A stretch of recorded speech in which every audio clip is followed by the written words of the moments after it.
बड़ी खबर लखनऊ से, जहां पर एल्विश यादव से जुड़ी बड़ी खबर सामने आ रही है। मनी लॉन्ड्रिंग के तहत एल्विश पर केस दर्ज किया गया है। लखनऊ के ईडी जोनल ऑफिस से ये जांच शुरू हुई है। जल्द ही एल्विश को समन भी भेजा जा सकता है पूछताछ के लिए। एल्विश से जल्द ही पूछताछ भी हो सकती है। तो लखनऊ से बड़ी खबर आपको बताते चले, जहां पर एल्विश यादव पर कार्रवाई की बात सामने आ रही है। मनी लॉन्ड्रिंग के मामले को लेकर एल्विश यादव पर केस दर्ज किया गया है लखनऊ में।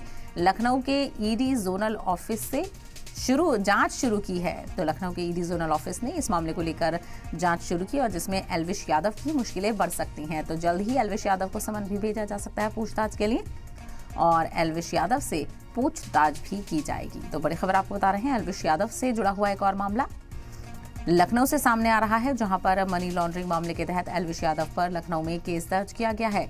लखनऊ के ईडी जोनल ऑफिस ने इस मामले को लेकर जांच शुरू की, जिसमें एल्विश यादव का नाम सामने आ रहा है। उन पर कार्रवाई की बात कही जा रही है और ये भी कहा जा रहा है कि ईडी की तरफ से एल्विश यादव को जल्द ही पूछताछ के लिए समन भी भेजा जा सकता है और ईडी के सवालों का जवाब एल्विश यादव को देना होगा।